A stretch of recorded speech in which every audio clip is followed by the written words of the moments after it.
Hello everyone, आप सभी लोगों का स्वागत है टीचिंग परीक्षा के आज के इस वीडियो में। तो चलिए फ्रेंड्स, हम लोग हमारे बहुत सारे इंपॉर्टेंट जो क्वेश्चंस है उनके तरफ में आगे बढ़ते हैं। पहला क्वेश्चन आप लोगों के स्क्रीन के ऊपर में ये रहा, आपके एग्जाम में डायरेक्ट दिखने वाला क्वेश्चन। ठीक है, चलिए देखिए फ्रेंड्स, हम लोग आगे बढ़े उससे पहले मैं आपको बता दूं कि working hard is important, but there is something that matters even more, believing in yourself. क्या आप लोग अपने आप में विश्वास रखते हो कि आप लोग जो है टॉप 100 में आ सकते हो? हाँ या ना, जल्दी से बताइए। मैं आप लोगों को जो है फ्रेंड्स क्वेश्चन दे रहा हूं, उसके बाद में आपको एक चीज बताता हूं। ये क्वेश्चन देखिए आप लोग फ्रेंड्स, भारत में निम्नलिखित में से किस राज्य में ग्रामीण जनसंख्या का अनुपात सबसे अधिक है? कहां पर में ग्रामीण जनसंख्या अधिक है शहरी जनसंख्या से, और वो अनुपात सबसे ज्यादा है? ठीक है, ये आप लोगों को बताना है फ्रेंड्स। मैं आपको बता दूं कि ये जो कोट है बिलीविंग इन योर सेल्फ, आप लोगों को ये यकीन करना पड़ेगा कि आप टॉप 100 में आ सकते हो। आपको ये यकीन करना पड़ेगा कि आप जो है टॉपर बन सकते हो। यहां पर मैं फ्रेंड्स आपको बता दूं कि कल रात में हम लोगों ने रैंक बूस्टर महाअभ्यास किया है पेड क्लास में। कितने बच्चे थे? कितने बच्चे थे? हाथ ऊपर करके बता देंगे मुझे एक बार जल्दी जल्दी से। ठीक है, मजा आया कि नहीं आप लोगों को? मुझे जो है इतना ज्यादा बढ़िया लगा आप लोगों के रिस्पॉन्स देखकर कल रात में क्लास में, कि आप लोग अब सीख रहे हो, एक एक चीज आप लोगों को जो है बेहतरीन तरीके से याद होती जा रही है। ठीक है, यहाँ पर मैं बच्चे हाथ ऊपर करके बता रहे, जितने भी बच्चे कल क्लास में थे रात में, और जितने भी बच्चे नहीं जुड़े अभी भी जुड़ जाइए फ्रेंड्स, मौका है, ये महाअभ्यास है। ठीक है, आप लोगों के लिए आगे बढ़ने का। तो भारत में जनसंख्या का अनुपात सबसे अधिक कहां पर है ग्रामीण जनसंख्या का? ये है उत्तर प्रदेश के अंदर में, ये याद रखना है आप लोगों ने फ्रेंड्स। ठीक है, उत्तर प्रदेश के अंदर में फ्रेंड्स 15 करोड़ 53 लाख लोग जो है 77% से ज्यादा लोग ग्रामीण इलाकों के अंदर में रहते हैं। ठीक है, ग्रामीण मतलब गांव में रहते हैं, देहाती इलाकों में रहते हैं। ठीक है, उत्तर प्रदेश के अंदर में तो सबसे ज्यादा 77% से भी ज्यादा, ठीक है, ग्रामीण इलाकों के अंदर में। आप लोगों में से कितने लोग हैं जिन्होंने सेशन को लाइक कर दिया फ्रेंड्स? हाथ ऊपर कर देंगे, और जहां भी शेयर कर सकते जल्दी जल्दी से शेयर करते रहेंगे। देखिए, ये क्वेश्चन है बिहार विधान परिषद एग्जाम के अंदर में पूछा गया अभी 16 अगस्त को। ठीक है, which Chinese traveller visited India during Harshavardhana's rule? Harshvardhan के समय काल के अंदर में कौन सा चाइनीज रूलर था जो भारत आया था? अब फ्रेंड्स ये क्या मतलब, कितना इजी क्वेश्चन हो गया। अभी थोड़े दिन पहले ही मैंने जो है जो 8 बजे वाली क्लास होती है उसमें भी कराया, और इससे पहले कई सारी बार आप लोगों को भी करवाया मैंने ये। ठीक है, कि हर्षवर्धन का जो रूल है उसके समय में कौन सा चाइनीज ट्रेवलर आया था? फाहियान की बात करेंगे तो ये चंद्रगुप्त द्वितीय के समय में आया था। ठीक है, चंद्रगुप्त सेकंड, जिसको चंद्रगुप्त विक्रमादित्य भी बोला जाता है, उसके समय काल के अंदर में आया था ये। ठीक है, वेन सांग यहां पर में जो है फ्रेंड्स ये याद रखना है, जो हर्षवर्धन के समय में आया था, वेन सांग। ठीक है, हुएन सांग। फाहियान और हुएन सांग की बुक्स भी आप लोगों से कहा था मैंने याद रखने के लिए, कि फाहियान की जो बुक है उसका नाम है फो क्यू की। ठीक है, और हुएन सांग की पुस्तक का नाम है सी यू की। ठीक है, फो क्यू की फाहियान की बुक का नाम है, सी यू की हुएन सांग की बुक का नाम है। ठीक है, ये आप लोगों ने याद रखना था। अच्छा, बुक से याद आया फ्रेंड्स, अभी जस्ट इस सेशन के तुरंत बाद, ठीक है, आप लोगों के लिए ये सेशन होने वाला है। कल मैंने प्रॉमिस किया था, मैं अपना प्रॉमिस निभा रहा हूं। क्या आप लोग जो है फ्रेंड्स अपना प्रॉमिस निभा देंगे? यहां पर में हम लोग आज 3000 से ज्यादा बच्चे इस सेशन के अंदर में मौजूद रहेंगे। आज अभी 2:45 पर live only session, important books and authors वाला, महत्वपूर्ण पुस्तक और लेखक। ठीक है, सभी के सभी बच्चे, और मैं आपको बता दूं ये सारे के सारे मैं आपको याद करवा दूंगा आज अभी के अभी क्लास के अंदर में ही, बस अभी थोड़ी देर के अंदर में। चलिए, तो ये देख सकते हो पेड क्लास के अंदर में हम लोगों ने जो है वो हुएन सांग के बारे में पढ़ा हुआ था ना फ्रेंड। भारतीय राष्ट्रीय कांग्रेस के द्वितीय मुस्लिम अध्यक्ष कौन थे? जल्दी से आप लोग बता देंगे पहले कौन थे। ठीक है, तो पहले जो थे फ्रेंड्स ये थे बदरुद्दीन तैयब जी। ठीक है, बदरुद्दीन तैयब जी 1887 के अंदर में बने थे, मद्रास के अंदर में, मद्रास सेशन के अंदर में। ठीक है, सेकंड नंबर पे जो बने थे वो थे रहमतुल्लाह एम सयानी। ठीक है, रहमतुल्लाह मोहम्मद सयानी, या फिर शॉर्ट में रहमतुल्लाह एम सयानी लिखकर आता है। ये बने थे फ्रेंड्स 1896 के अंदर में, कलकत्ता अधिवेशन के अंदर में। यहां पर में कौन सा सॉन्ग पहली बार गाया गया था ये बताइए आप लोग मुझे। ठीक है, कौन सा एक इंपॉर्टेंट गीत है जो पहली बार गाया गया था? आप लोग कमेंट करके बताएंगे फास्ट। चलिए, बहुत ही इंपॉर्टेंट है ये। तो जो है फ्रेंड्स ये याद रखना है आप लोगों ने कि सेकंड नंबर के थे रहमतुल्लाह एम सयानी 1896 में कलकत्ता के अंदर में, और वंदे मातरम सॉन्ग पहली बार गाया गया था। बहुत बढ़िया, आप लोग कमेंट के अंदर में आंसर्स करते जा रहे हो फ्रेंड्स। ठीक है, जितने भी बच्चे जिन्होंने सेशन को लाइक कर दिया एक बार हाथ ऊपर करके बता देंगे फ्रेंड्स। ठीक है, ये वो बच्चे हैं जिन्होंने सेशन को एनर्जी दी है, ये वो बच्चे हैं जिन्होंने जो है सेशन को आगे बढ़ाने में मदद कर रहे हैं। आप सभी लोगों को ये पूरा का पूरा सेशन समर्पित। जल्दी से हाथ ऊपर करके बता देंगे जितने भी बच्चे जिन्होंने सेशन को लाइक कर दिया। ओके, चलिए ना फ्रेंड, देखिए यहाँ पर मैं आप लोगों को बताना है हर्षवर्धन के शासनकाल में भारत आने वाला चीनी यात्री कौन था? बीपीएससी के अंदर में आया हुआ क्वेश्चन आपका, हर्षवर्धन के समय में कौन सा चाइनीज यात्री आया था इनमें से? ठीक है, तो हर्षवर्धन के समय में, ये ऑलरेडी ये क्वेश्चन बीपीएससी 2015 के अंदर में आ चुका है, इसीलिए बोल रहा हूं आप लोगों को, जो 10,000 क्वेश्चन प्रोवाइड किए गए हैं एप्लीकेशन में, वो आप लोगों के बहुत ज्यादा काम के हैं, उसको अच्छे से पढ़िए आप सभी के सभी लोग, ठीक है। और जिन लोगों ने नहीं अभी भी सब्सक्राइब किया उसको तो जल्दी से कर लीजिएगा आज के आज ही। तो हर्षवर्धन के शासनकाल में भारत आने वाला चीनी यात्री कौन था? हुएन सांग। फाइयन किसके समय में आया था? जल्दी से आप लोग कमेंट करके बताएंगे, ठीक है। हुएन सांग किसके समय में आया था? नाउ, किस वर्ष ऑल इंडिया वुमेन कॉन्फ्रेंस की स्थापना की गई थी? इंपॉर्टेंट क्वेश्चन है फ्रेंड्स। कौन सा साल था जिस साल ऑल इंडिया वुमेन्स कॉन्फ्रेंस की स्थापना की गई? ठीक है, बहुत बड़े आप लोग कंटिन्यूअसली आंसर्स करते जा रहे हैं, ऐसे ही आंसर करते रहेंगे आप सभी के सभी लोग फ्रेंड्स, ठीक है। तो 1927 के अंदर में जो है फ्रेंड्स अखिल भारतीय महिला सम्मेलन की स्थापना की गई थी, ठीक है। और ये अभी जो है फिलहाल इसका हेडक्वार्टर कहां पर में मिलेगा आप लोगों को? दिल्ली के अंदर में, ठीक है। महारानी चिमनाबाई गायकवाड़ जो है 1927 में इसकी अध्यक्ष थी, ठीक है, 1927 के अंदर में। ओके, इसका हेडक्वार्टर अभी दिल्ली के अंदर में है। महारानी चिमनाबाई गायकवाड़, महारानी चिमनाबाई गायकवाड़ इसकी पहली अध्यक्ष थी 1927 के अंदर में, ठीक है। ओके, ये आप लोगों ने याद रखना है फ्रेंड्स, इंपॉर्टेंट पॉइंट एग्जाम के अंदर में पूछा जा सकता है, ठीक है। कमला देवी चट्टोपाध्याय इसकी पहली सेक्रेटरी थी, पहली सेक्रेटरी, ठीक है, इस संस्था की। Okay, Rajkumari Amrit Kaur is the co founder of this organisation. Okay, चलिए, तो करीब 2000 लोग, 2000 महिलाएं, ठीक है, इसके अंदर में मिली थी। फर्ग्यूसन कॉलेज हॉल है पूना यूनिवर्सिटी में, वहां पर में मिली थी। पहली इसकी मीटिंग हुई थी पूना में, और बाद में जो है फ्रेंड्स इसका जो हेडक्वार्टर है वो दिल्ली में शिफ्ट कर दिया गया था। जो संस्था थी जिसने इसको स्टार्ट किया था उसका नाम क्या था? मार्गरेट कजिन्स, ठीक है, मार्गरेट कजिन्स, ये याद रखना है आप लोगों ने, मार्गरेट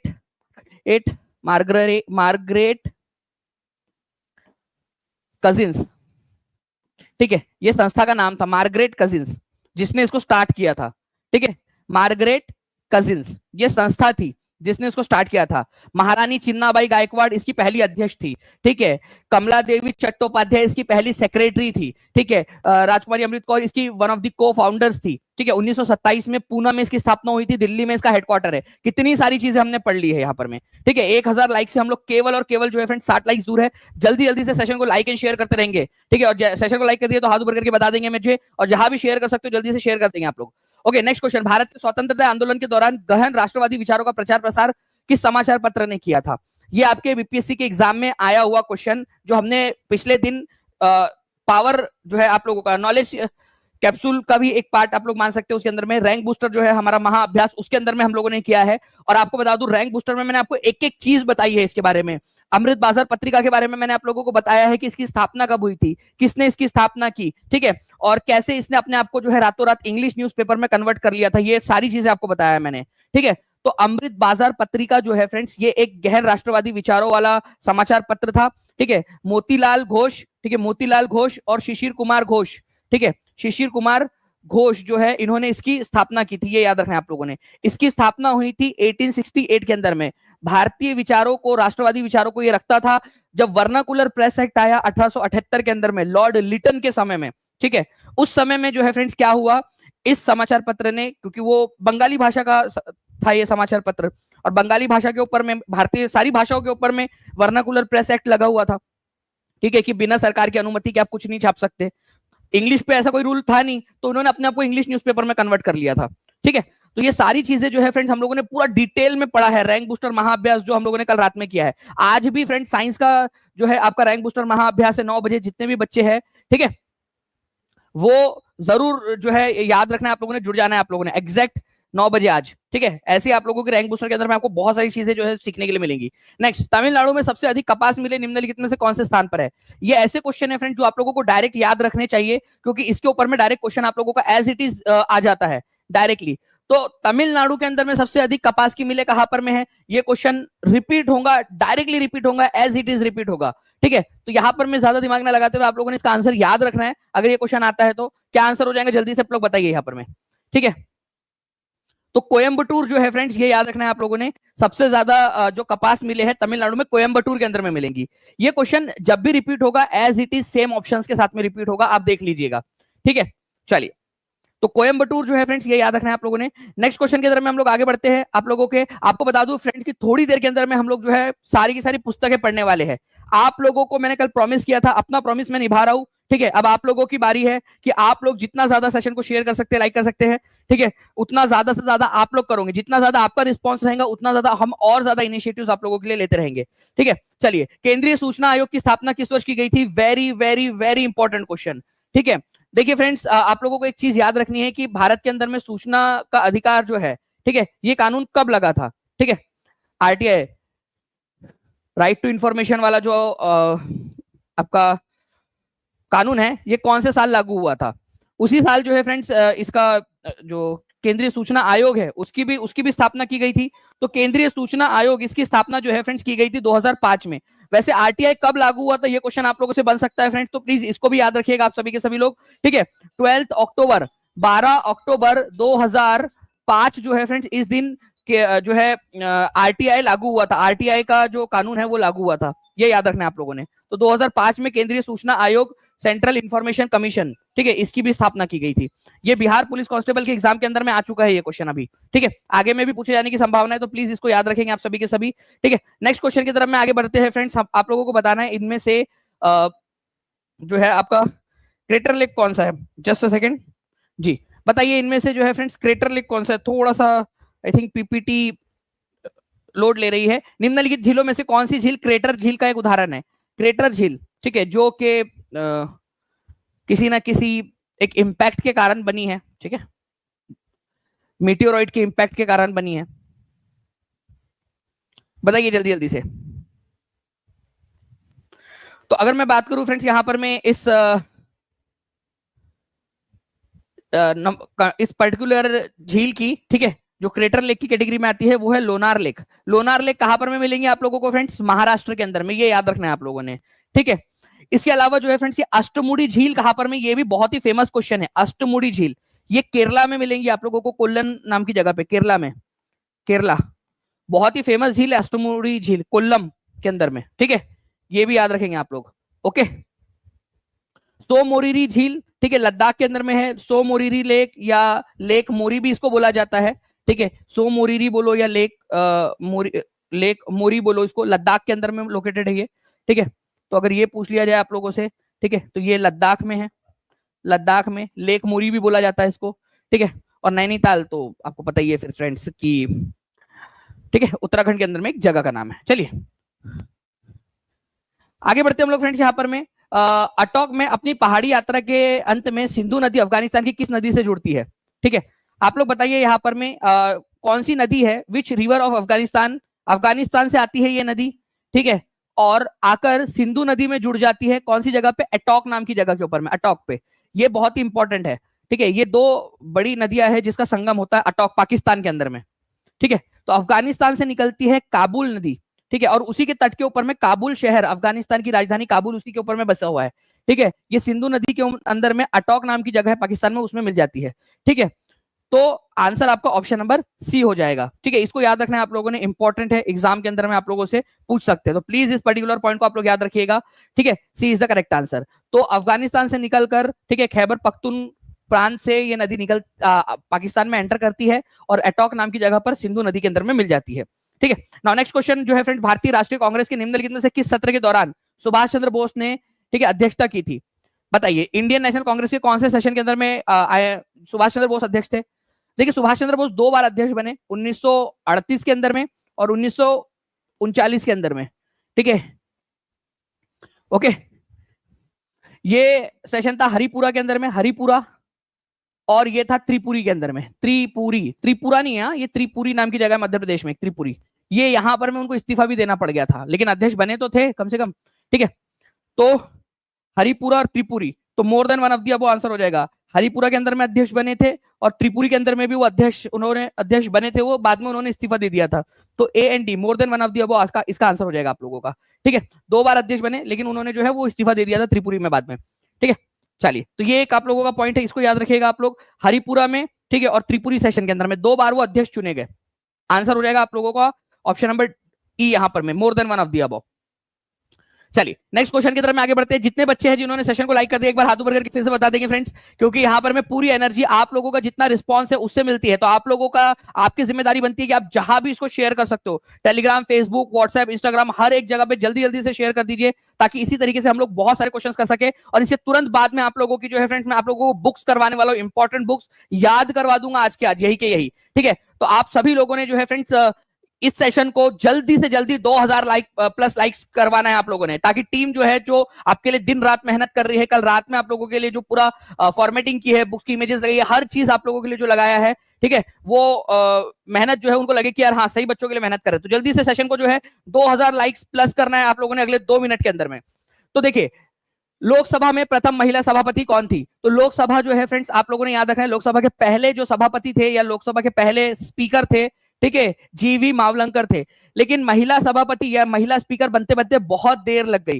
ठीक है, आपको बता दूं फ्रेंड्स कि 2009 के अंदर में पहली बार मीरा कुमार जो है फ्रेंड्स, ये लोकसभा की स्पीकर बनती है। तो मीरा कुमार, ये याद रखना है आप लोगों ने।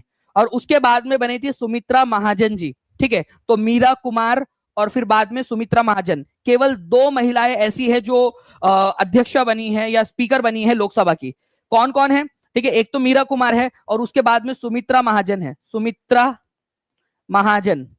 ठीक है, महाजन, ये 2009 से 2014 के बीच में, और ये 2014 से 2019 के बीच में। ठीक है, उसके बाद में फिर दो बार लगातार फिर ओम बिरला बने हुए अभी। ठीक है, तो फ्रेंड्स मीरा कुमार पहली महिला सभापति या पहली महिला स्पीकर थी, और सेकंड नंबर की सुमित्रा महाजन, ये भी आप लोगों ने याद रख लेना है। ठीक है, चलिए, तो C is the correct answer. Okay, ये पूरा का पूरा first women president, first women prime minister, first women governor, ठीक है, फर्स्ट वुमेन चीफ मिनिस्टर, इसके ऊपर में भी क्वेश्चन बन सकता है। फर्स्ट वुमेन जज ऑफ सुप्रीम कोर्ट, पहली बार कोई महिला जो सुप्रीम कोर्ट की जज बनी है। अब तक जो है फ्रेंड्स, मैं आप लोगों को बता दूं कि कोई भी महिला सुप्रीम कोर्ट की चीफ जस्टिस नहीं बन सकी है। ठीक है, लेकिन अगर सब कुछ सही रहा तो भारत को पहली महिला चीफ जस्टिस मिलने वाली है थोड़े दिनों के अंदर में। क्या आप बता सकते हो कि उनका नाम क्या है?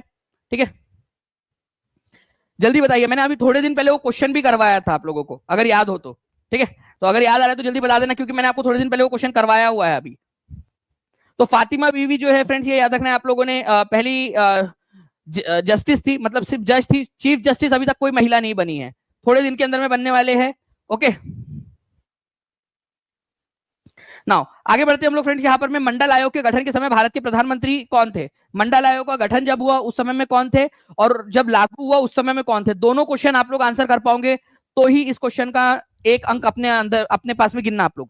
ठीक है, मैंने आप लोगों से कहा था फ्रेंड कि हमें 2 मिनट के अंदर अंदर में, ठीक है, 2000 प्लस लाइक्स करना है। ठीक है, इतने सारे 2300 से ज्यादा बच्चे देख रहे हैं, आप लोगों की रिस्पॉन्सिबिलिटी बनती है कि आप लोग जल्दी जल्दी से सेशन को जो है लाइक एंड शेयर जरूर करते रहे आप लोग।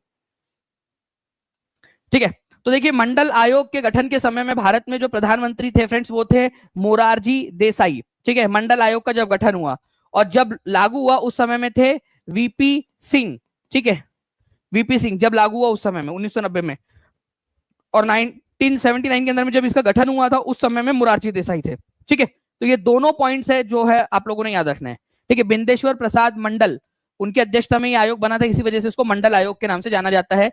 इसको सेकंड बैकवर्ड क्लासेस कमीशन के नाम से भी जानते हैं, द्वितीय बैकवर्ड क्लासेस कमीशन। ठीक है, इसके अलावा इसको एसईबीसी के नाम से भी जाना जाता है, socially and economically backward classes commission. ठीक है, socially and economically backward classes commission, SEBC. ठीक है, ये क्वेश्चन आया था एक एग्जाम के अंदर में आप लोगों को। ठीक है, एसईबीसी के नाम से जाना जाता है उसको। तो मंडल आयोग को किस नाम से जाना जाता है? SEBC, socially and economically backward classes commission. सामाजिक और आर्थिक रूप से पिछड़े जो समुदाय है उनके लिए बनाया गया आयोग। चलिए, तो फ्रेंड्स 1789 के अंदर में बिंदेश्वरी प्रसाद मंडल, जो कि बिहार के मुख्यमंत्री भी रह चुके हैं, उनके अध्यक्षता के अंदर में जो है पिछड़ा वर्ग आयोग बनाया गया था। ठीक है, 1980 में इसने अपनी रिपोर्ट प्रस्तुत की। कितना प्रतिशत आरक्षण का इन्होंने जो है प्रस्ताव दिया था, ये भी आपको बताना है। ठीक है, वीपी सिंह जब प्रधानमंत्री थे, ठीक है, 1990 के अंदर में, उस समय में इसको लागू किया गया था, ये याद रखना है आप लोगों ने। Now friends, who reach the Cape of Good Hope in 1488? बहुत ही इंपॉर्टेंट क्वेश्चन है, बताइए जल्दी से कि केप ऑफ गुड होप कहां पर में है? ये आप लोगों को साउथ अफ्रीका के अंदर में मिलेगा। आप लोगों को बताना है फ्रेंड्स कि केप ऑफ गुड होप के ऊपर में पहुंचने वाले पहले व्यक्ति कौन थे? फास्ट, जल्दी से बताइए आप लोग। आई थिंक हमारा जो है वो सेशन का समय होता जा रहा है फ्रेंड्स। जल्दी से आप सभी लोगों से रिक्वेस्ट है कि एक बार जल्दी से सेशन को लाइक कर देंगे, कि ऐसा ना हो कि आप सभी लोग, इतने सारे लोग देख रहे हैं, ठीक है, और आप में से बहुत सारे लोग रिस्पॉन्सिव नहीं है, इस वजह से टीम जो है वो आप लोगों को डिमोटिवेट हो जाए और कम आप लोगों के लिए काम करने लगे। तो आप सभी लोगों की जिम्मेदारी बनती है कि जल्दी से जल्दी सेशन को लाइक एंड शेयर जरूर कर दीजिए, ठीक है। 2000 का टारगेट हम लोगों ने रखा था, 1 मिनट बचा है आखिरी का बस, ठीक है। तो इसके बाद में हम लोग वो बुक वाला जो सेशन है वो करने वाले हैं। ये आप देख सकते हो, ये बुक का सेशन है, ठीक है। बहुत ही मेहनत से, बहुत ही प्यार से आप लोगों के लिए जो है फ्रेंड टीम ने बनाया है, आप लोगों की सफलता के लिए, ठीक है। तो आपके लिए अगर इतनी मेहनत करिए टीम, तो आप लोगों की जिम्मेदारी बन जाती है फिर। चलिए, तो फ्रेंड्स यहाँ पर मैं बताना है आप लोगों ने, तो केप ऑफ गुड होप के ऊपर में बार्थोलोमियो डियाज नाम था उनका, ठीक है, बार्थोलोमियो डियाज। ये 1488 के अंदर में पहुंचे थे फ्रेंड्स। ये है Cape of Good Hope, South Africa के अंदर में। इसको केप ऑफ गुड होप इसलिए बोला जाता है, ठीक है, क्योंकि यहां से एक आशा मिलती है। कौन सी आशा मिलती है? कि भाई यहां से अब नए प्रदेश मिलेंगे या नई भूमि हमें मिलेंगी। यहां तक पहुंच गए, अब यहां से जितना भी आगे जाएंगे हम, ठीक है, कुछ ना कुछ नया नया मिलते जा रहा था इधर से। इसी वजह से इसको केप ऑफ गुड होप बोला जाता है, ठीक है, केप ऑफ गुड होप, ठीक है। उस समय तक ये सुएज कैनल नहीं थी ना, अदरवाइज नहीं तो बहुत आसानी से इधर साइड में पहुंच जाते थे लोग। फिर बाद में सुएज कैनल जब बनी, उसके बाद में जो है फ्रेंड्स डिस्टेंस बहुत कम हो गया, अदरवाइज ये इतना लंबा ऐसा घूम के जाना पड़ता था, ठीक है। और ये केप ऑफ गुड होप की खोज किसने की थी? सबसे पहले कौन पहुंचा था वहां पर में, ठीक है, तो बार्थोलोमियो डियाज नाम था, बार्थोलोमियो डियाज। इंपॉर्टेंट है, प्लीज इसको याद रखिएगा आप लोग, एग्जाम के अंदर में आप लोगों से पूछ सकते हैं, ठीक है। चलिए, तो ये एक पॉइंट आप लोगों का मैं आप लोगों को बता दूं फ्रेंड्स कि आप लोगों की जो बुक्स एंड ऑथर्स है, ठीक है, उसको हम लोग करने वाले हैं। तो जल्दी से आप लोग उस सेशन के ऊपर में जाकर उस सेशन को लाइक कर देंगे, उसको जहां भी शेयर कर सकते हैं, ठीक है। यहां पर मैं आप लोगों ने टारगेट मिस कर दिया, आप लोग खुद देख सकते हो फ्रेंड्स कि जिन लोगों ने कर दिया है वो एक बार हाथ ऊपर कर दीजिए एक बार जल्दी से, ताकि मैं को पता चल जाए कि कितने लोग हैं। आप देख सकते हो यहाँ पर में कि बहुत सारे बच्चे ऐसे होते हैं जो रिस्पॉन्सिव नहीं होते हैं, ठीक है, वो रिस्पॉन्स नहीं करते हैं, है ना। तो जिन लोगों ने कर दिया है उन लोगों को ये पूरा सेशन समर्पित। आप लोगों ने यहाँ पर में जो है फ्रेंड्स इस सेशन को स्पॉन्सर किया, ऐसा समझ लीजिए आप लोग। ओके, चलिए, तो हम लोग फ्रेंड्स हमारे बुक्स एंड ऑथर्स वाले सेशन की तरफ में आगे बढ़ते हैं, बुक्स एंड ऑथर्स वाले, ठीक है। तो जल्दी से आप उस सेशन पर आ जाइए, मैं अगले 1 मिनट के अंदर में उस सेशन के अंदर में आ रहा हूँ। आप सभी लोगों ने इस सेशन को क्या करना है फ्रेंड्स, लाइक कर देना है। मेरे पहुंचने से पहले जितनी जगह पे आप शेयर कर सकते हो, अपने लाइब्रेरी के ग्रुप में, अपने जितने टेलीग्राम ग्रुप है उसके अंदर में, व्हाट्सएप के ग्रुप्स के अंदर में, व्हाट्सएप पे स्टेटस लगा दो, ठीक है, हर जगह पे शेयर कर दो इस सेशन को जल्दी से आप लोग। 1 मिनट के अंदर में मैं पहुंच रहा हूँ इस सेशन के अंदर में, आप सभी के सभी आ जाइए। और इस सेशन के अंदर में आप लोगों ने आंसर्स भी करते रहने हैं, ठीक है, जब मैं सवाल पूछूंगा आप लोगों से, ठीक है। तो चलिए जल्दी से मैं मिल रहा हूँ आप लोगों से इस सेशन के अंदर में अगले 1 मिनट के अंदर में, जल्दी जल्दी से, तब तक आप लोग पहुंचिए उस सेशन में।